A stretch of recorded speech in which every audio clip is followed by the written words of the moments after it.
Des brutes lui ont harassé sa jupe dans la queue. Elle a pété les plombs et les a fait pleurer. Astrid Dubois avait perfectionné l'art de l'invisibilité au lycée Jules Ferry.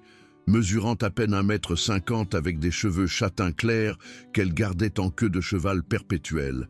Elle se déplaçait dans les couloirs comme une ombre, gardant toujours la tête baissée et ses écouteurs dans les oreilles.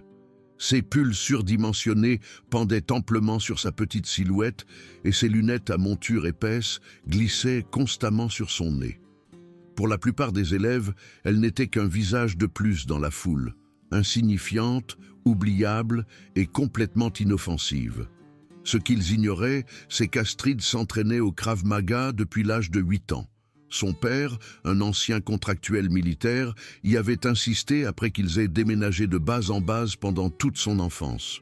« Le monde est un endroit dangereux, ma petite puce », lui disait-il toujours, utilisant son surnom d'enfance. « Tu dois savoir comment te protéger. » Des années d'entraînement discipliné lui avaient donné des réflexes fulgurants, des frappes précises et une compréhension de la façon de mettre hors d'état de nuire des adversaires 2 fois plus grands qu'elle. Mais son père lui avait aussi enseigné la retenue. La violence était un dernier recours, à n'utiliser qu'en cas d'absolue nécessité. Maintenant, 3 mois après le début de sa terminale au lycée Jules Ferry, Astrid avait réussi à éviter d'attirer l'attention sur elle. Elle déjeunait seule à la bibliothèque, prenait des notes avec diligence en classe et se dépêchait de rentrer chez elle chaque jour pour aider son père dans son entreprise de conseil en sécurité.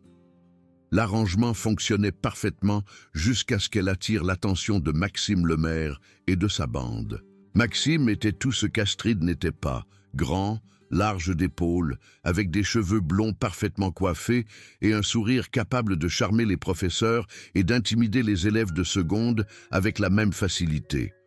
En tant que quarterback des Gaulois du lycée Jules Ferry et fils du concessionnaire automobile le plus prospère de la ville, il régnait sur l'école d'une main de fer dans un gant de velours.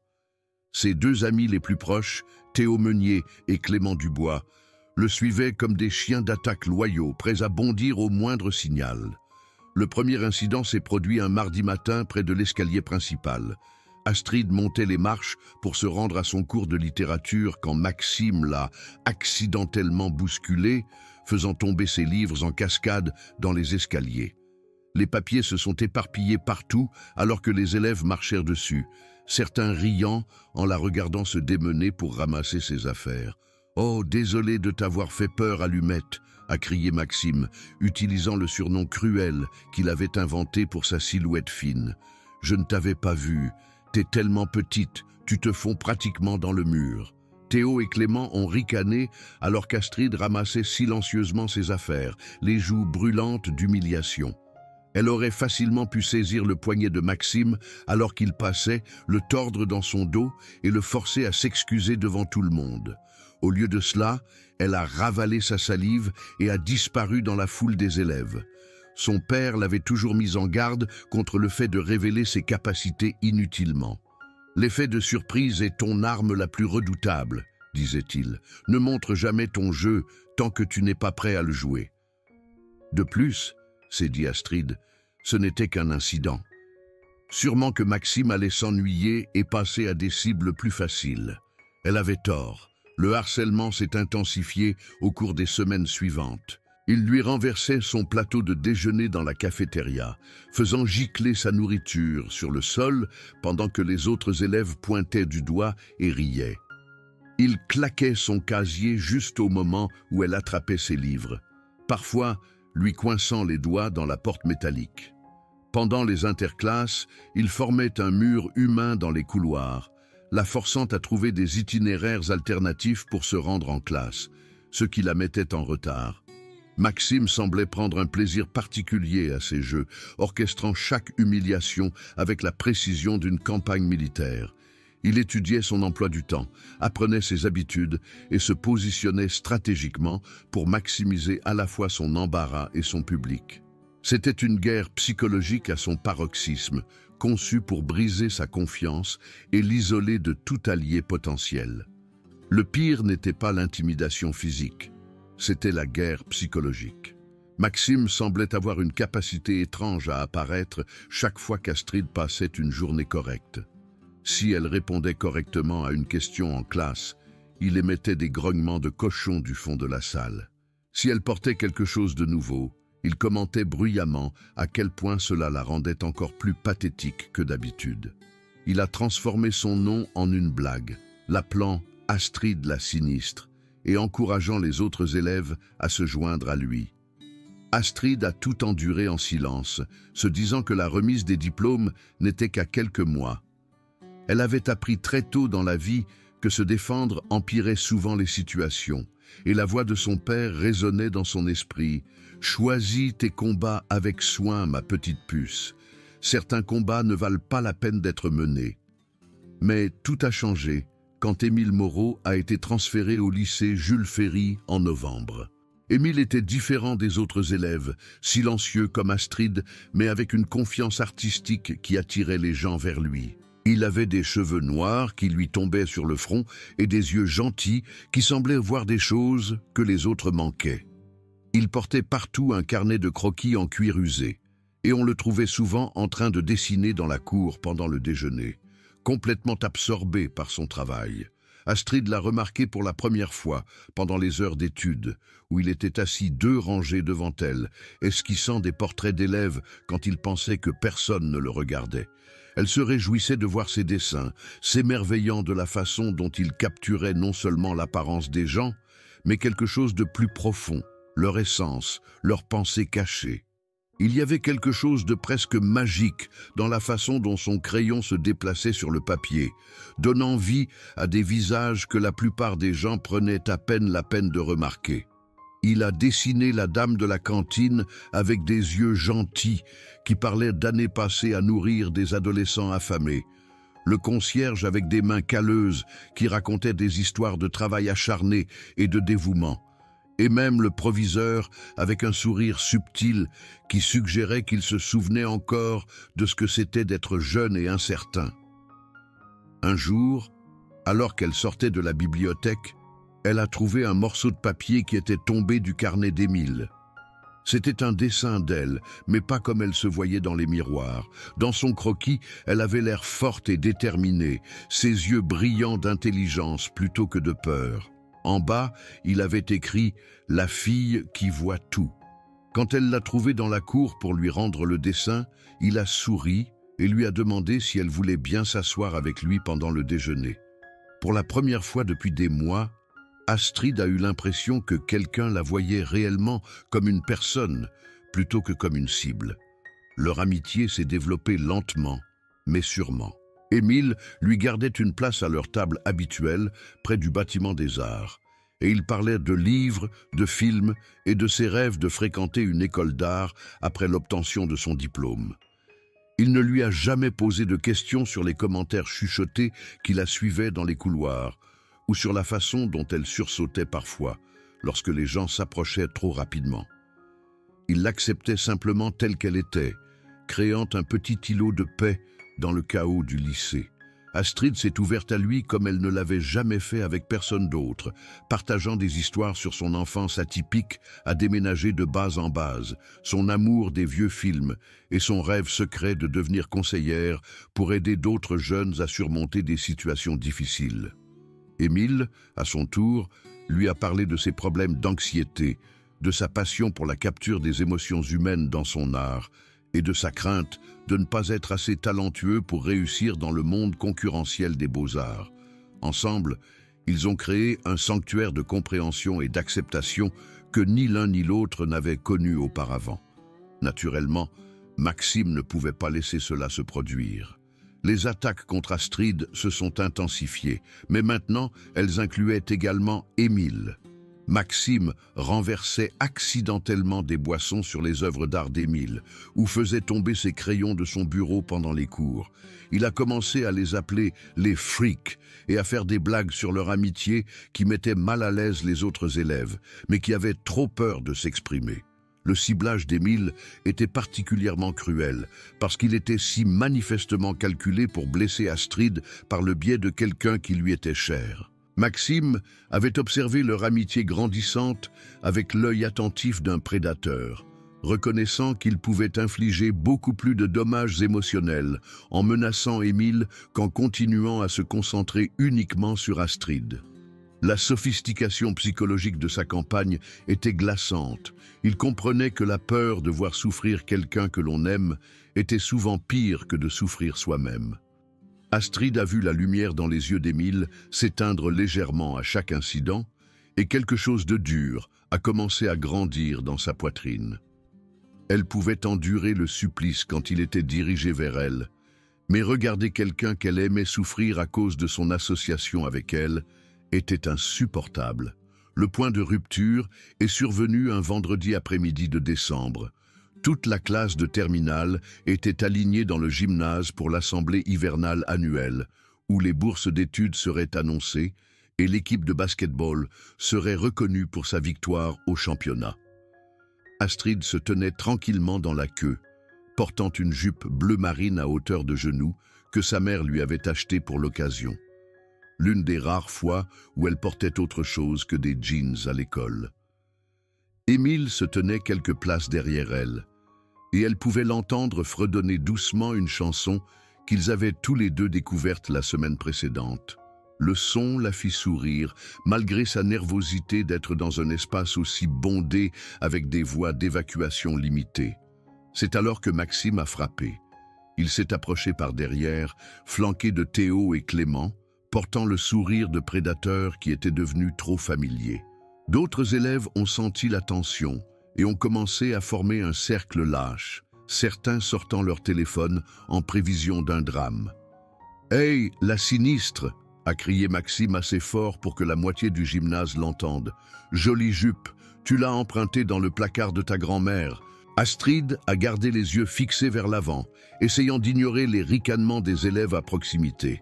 Elle pouvait sentir Émile se tendre derrière elle, luttant probablement contre l'envie de la défendre. Elle lui fit signe de se taire, de ne pas donner plus de munitions à Maxime. Mais Maxime n'en avait pas fini. Il se pencha près d'elle, sa voix tombant à un murmure menaçant. « Tu sais, je pensais à toi et à ton copain là-bas. C'est vraiment mignon la façon dont il pense pouvoir te protéger. Peut-être que je devrais lui montrer à quel point tu es vraiment impuissante. » Avant qu'Astrid ne puisse réagir, Maxime a saisi l'arrière de sa jupe et l'a tirée vers le bas avec force. Le tissu s'est déchiré en s'accrochant à ses chaussures, la laissant debout devant des dizaines d'élèves en seulement ses sous-vêtements et ses bas déchirés. Le gymnase a éclaté en halètements, rires et le son distinctif des caméras de téléphone cliquant. Astrid est restée figée pendant un moment, son visage brûlant d'humiliation alors qu'elle réalisait ce qui venait de se passer. Les élèves pointaient du doigt, riaient, enregistraient, partageant le moment qui la suivrait pour le reste de sa carrière au lycée. Elle pouvait déjà entendre les chuchotements commencer, pouvait imaginer les publications sur les médias sociaux qui seraient téléchargées en quelques minutes, pouvait envisager la rediffusion sans fin de son moment le plus humiliant, se propageant dans l'écosystème numérique de la cruauté adolescente. Les rires semblaient résonner sur les murs du gymnase, devenant de plus en plus forts et vicieux à chaque seconde qui passait. Certains élèves avaient l'air mal à l'aise, mais la plupart étaient pris dans la mentalité de la foule qui transforme les gens ordinaires en participants consentants à la destruction de quelqu'un d'autre. Elle a entendu Émile crier quelque chose derrière elle, a entendu le bruit d'une bagarre alors qu'il essayait de l'atteindre. Mais Théo et Clément l'ont retenu pendant que Maxime riait triomphalement. C'est alors que quelque chose à l'intérieur d'Astrid a craqué. Des années d'entraînement de son père ont commencé à se mettre en place alors qu'elle évaluait la situation avec une précision militaire. Maxime riait toujours, sa garde complètement baissée, se tenant assez près pour qu'elle puisse sentir son eau de Cologne odieuse. Théo et Clément étaient concentrés sur la retenue d'Émile, leur attention divisée. La foule se rapprochait, créant la couverture parfaite pour ce qu'elle allait faire. Astrid s'est penchée et a remonté ce qui restait de sa jupe, la fixant avec un nœud rapide. Quand elle s'est redressée, toute son attitude avait changé. Fini la posture voûtée et les yeux baissés. Sa colonne vertébrale était droite, ses épaules en arrière, et il y avait quelque chose dans son expression qui a fait reculer involontairement plusieurs élèves. « Maxime !» dit-elle, sa voix portant clairement à travers le gymnase, soudainement silencieux. « Je pense que nous devons avoir une conversation. » Les rires de Maxime ont vacillé alors qu'il enregistrait le changement dans son ton.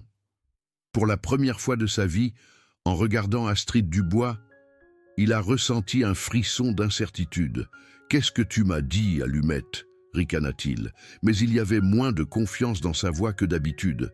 Astrid a fait un pas en avant, et quelque chose dans son mouvement, fluide, contrôlé, dangereux, a fait reculer Maxime. « J'ai dit que nous devons avoir une conversation, » répéta-t-elle calmement, « sur les limites, sur le respect, sur les conséquences. » La foule était devenue complètement silencieuse maintenant, sentant que quelque chose d'important allait se produire.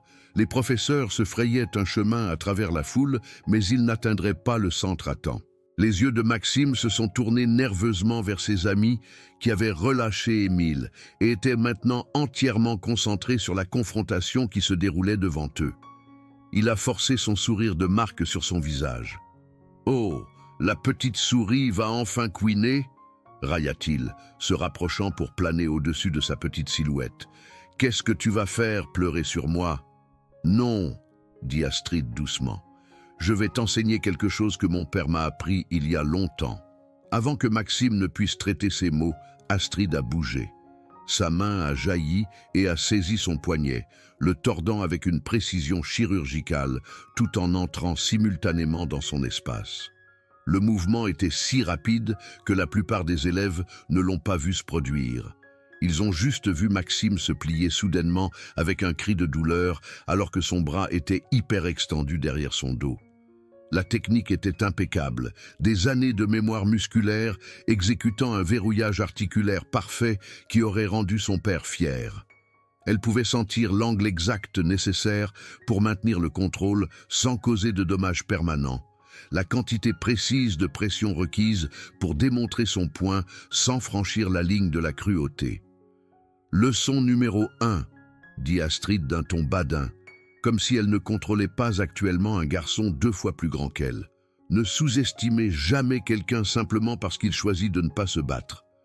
Maxime a essayé de se dégager, mais Astrid a ajusté sa prise, appliquant juste assez de pression pour le faire halter. Des années d'entraînement lui avaient appris exactement quelle force utiliser. Assez pour causer de la douleur et démontrer le contrôle, mais pas assez pour causer des dommages durables. Théo s'est précipité pour aider son ami, mais Astrid était prête pour lui. Sans relâcher Maxime, elle a pivoté et a enfoncé son coude dans le plexus solaire de Théo, le faisant tomber à genoux alors qu'il luttait pour respirer. Le mouvement était parfait, efficace et impossible à contester comme excessif. Leçon numéro 2, continua-t-elle, sa voix toujours étrangement calme. Les actions ont des conséquences. Clément a hésité, clairement déchiré entre aider ses amis et la prise de conscience croissante qu'il était sévèrement surpassé. La foule murmurait d'étonnement, les téléphones capturant chaque instant de l'incroyable renversement auquel ils assistaient. Maxime essayait de parler, mais entre la douleur dans son bras et le choc de la situation, il ne pouvait que produire des protestations étranglées. Astrid se pencha près de lui, sa voix tombant à un murmure que lui seul pouvait entendre. « Tu m'as humilié devant tous ceux que je connais, » dit-elle. « Tu m'as tourmenté pendant des mois, tu as rendu ma vie misérable et tu as entraîné quelqu'un qui m'est cher dans tes jeux mesquins. Mais voici ce qui va se passer maintenant. » Elle ajusta légèrement sa prise, faisant grimacer Maxime. « Tu vas t'excuser, à moi, à Émile et à chaque personne que tu as harcelée cette année. Tu vas le penser vraiment. Et si jamais, jamais, tu poses la main sur moi ou sur quelqu'un qui m'est cher à nouveau, ce qui s'est passé aujourd'hui ressemblera à un doux massage comparé à ce que je vais te faire. » Le gymnase était si silencieux que ces mots ont porté jusqu'aux extrémités de la foule. Les élèves qui riaient et enregistraient des moments auparavant se tenaient maintenant dans un silence stupéfait, réalisant qu'ils assistaient à quelque chose de bien plus important qu'une bagarre scolaire typique. Astrid a lentement relâché le bras de Maxime, reculant pour lui donner de l'espace tout en gardant sa garde. Il se redressa lentement, son visage un mélange de douleur, d'humiliation et de peur véritable.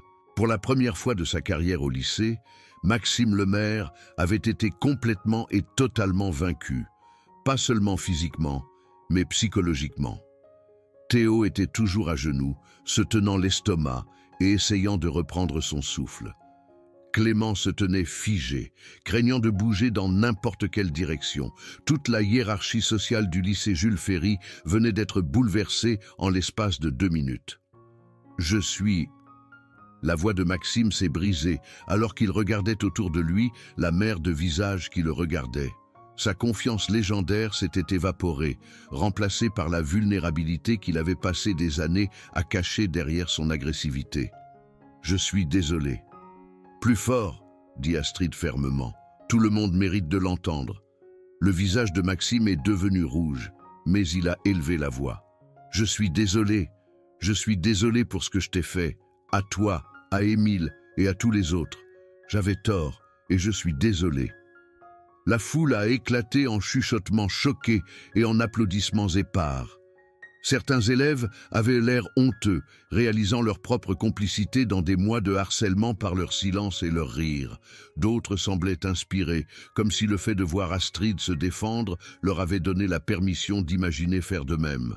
Les professeurs ont finalement atteint le centre de l'agitation, mais il ne restait plus rien à séparer. Maxime et ses amis se sont éclipsés, leur règne de terreur effectivement terminé. Les élèves ont commencé à se disperser, bourdonnant d'excitation à propos de ce dont ils avaient été témoins. Émile est apparu aux côtés d'Astrid, les yeux écarquillés d'admiration et d'inquiétude. « Ça va ?» demanda-t-il doucement. Astrid baissa les yeux sur sa jupe déchirée, puis autour d'elle sur les visages qui la regardaient toujours avec un respect nouveau, et enfin de nouveau sur les yeux gentils d'Émile. « Oui, » dit-elle, et pour la première fois depuis des mois, elle le pensait complètement. « Ça va ?» Au cours des semaines suivantes, l'atmosphère au lycée Jules Ferry a subi une transformation spectaculaire. Maxime, humilié par sa défaite très publique, a gardé une large distance autour d'Astrid et d'Émile. Ses anciennes victimes ont commencé à marcher plus droit, enhardis par la connaissance que les brutes n'étaient pas invincibles. Certains se sont même approchés d'Astrid pour la remercier de ce qu'elle avait fait, partageant leurs propres histoires d'intimidation et exprimant des regrets de ne pas s'être exprimés plus tôt. Les couloirs se sont sentis différents d'une certaine manière, plus légers, comme si un nuage sombre qui planait sur l'école depuis des années s'était finalement levé. Les élèves qui se précipitaient autrefois dans les couloirs, la tête baissée, marchaient maintenant avec confiance, sachant que quelqu'un avait prouvé qu'il était possible de s'opposer à la tyrannie. Théo a été transféré dans une autre école après les vacances d'hiver, incapable de faire face au rappel quotidien de son humiliation. Clément, quant à lui, s'est en fait excusé auprès de plusieurs élèves qui l'avaient tourmenté, semblant sincèrement repentant de son comportement passé. Les professeurs qui avaient auparavant fermé les yeux sur le harcèlement ont commencé à accorder une plus grande attention aux interactions entre les élèves. L'administration a mis en œuvre de nouvelles politiques concernant le harcèlement et l'intervention des spectateurs, utilisant la situation d'Astrid comme une étude de cas sur la rapidité avec laquelle les environnements toxiques pouvaient changer lorsque quelqu'un disait enfin « assez ». Le proviseur Martin a convoqué une assemblée spéciale la semaine suivante, s'adressant à l'ensemble du corps étudiant au sujet de la culture d'intimidation qui avait été autorisée à prospérer sans contrôle. Il a parlé de la responsabilité que chaque personne avait de créer un environnement sûr pour l'apprentissage et du courage qu'il fallait pour se défendre non seulement pour soi-même, mais aussi pour les autres qui n'avaient peut-être pas la force ou la capacité de se défendre. Le message était clair, l'époque où l'on fermait les yeux pendant que les brutes terrorisaient leurs camarades de classe était révolue. Astrid s'est retrouvée dans la position étrange d'être une sorte de célébrité. Les élèves qui ne l'avaient jamais remarquée auparavant la saluaient maintenant dans les couloirs, avec respect et admiration. Elle a été invitée à rejoindre divers clubs et groupes, bien qu'elle ait poliment décliné la plupart des offres, préférant le simple plaisir de déjeuner avec Émile et un petit groupe d'amis qu'ils avaient réunis. La vidéo de sa confrontation avec Maxime s'est répandue au-delà du lycée Jules Ferry, devenant une sensation virale qui a suscité des discussions sur le harcèlement, la légitime défense et le pouvoir de se défendre. Astrid a refusé toutes les demandes d'interview, préférant laisser ses actions parler d'elles-mêmes. Un après-midi de fin janvier, elle a trouvé Maxime qui l'attendait près de son casier. Ses muscles se sont tendus automatiquement, mais sa posture était non menaçante, presque soumise. « Je voulais m'excuser à nouveau », dit-il doucement, regardant autour de lui pour s'assurer que personne n'écoutait. « Pas parce que j'ai peur de toi, enfin, d'accord. J'ai un peu peur de toi, mais parce que j'ai réfléchi à ce que tu as dit, à propos des conséquences. » Astrid étudia son visage, à la recherche de signes de tromperie ou de manipulation, mais ne trouva que des remords sincères. « Je n'ai jamais pensé à la façon dont mes actions affectaient les autres, » continua-t-il. « Je suppose que je pensais que si j'étais assez fort pour m'en tirer, cela rendait les choses acceptables en quelque sorte. Mais te regarder me tenir tête et voir à quel point tu étais courageuse, cela m'a fait réaliser à quel point j'ai été un lâche. La force ne consiste pas à blesser les gens qui ne peuvent pas riposter, dit simplement Astrid.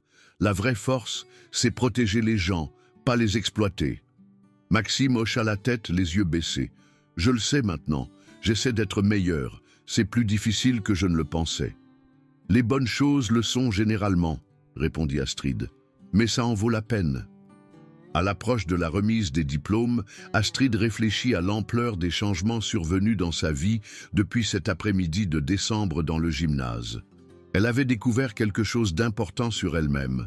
Non seulement qu'elle pouvait se battre si nécessaire, mais qu'elle pouvait aussi choisir quand ne pas se battre. La vraie victoire n'avait pas été de vaincre Maxime physiquement. Elle avait été de briser le cycle d'intimidation qui avait fait que tant d'élèves se sentaient impuissants. Elle pensa à toutes les fois où elle avait regardé d'autres élèves se faire harceler et n'avait rien fait, paralysée par sa propre peur et les avertissements de son père de rester discrète. Maintenant, elle comprenait que le silence face à l'injustice était sa propre forme de complicité et que parfois, le plus grand acte d'autopréservation était de se défendre non seulement pour soi-même, mais aussi pour les autres qui ne pouvaient pas se défendre. L'expérience lui avait appris que le courage n'était pas l'absence de peur, c'était agir malgré cette peur quand quelque chose comptait vraiment. Sa relation avec Émile s'était approfondie en quelque chose de beau et d'authentique. Il avait été accepté à l'école d'art avec une bourse complète et elle prévoyait d'étudier la justice pénale dans le but de devenir défenseur des victimes. Ils ont passé leurs derniers mois de lycée à créer des souvenirs et à soutenir les rêves de l'autre, reconnaissant du lien qui s'était forgé à travers l'adversité. Le jour de la remise des diplômes, alors qu'Astrid traversait la scène pour recevoir son diplôme, elle aperçut son père dans le public. Il lui fit un signe de tête discret, le même geste qu'il avait utilisé lorsqu'elle avait maîtrisé une technique de Krav Maga particulièrement difficile. Elle avait bien appris ses leçons, mais plus important encore, elle avait appris à réfléchir par elle-même sur quand et comment les utiliser. La petite puce que son père avait entraînée à se protéger était devenue une jeune femme qui comprenait que la vraie force ne venait pas de la capacité d'infliger des dommages, mais de la sagesse de savoir quand la violence était nécessaire et du courage de défendre ce qui était juste. En fin de compte, c'était la leçon la plus importante de toutes.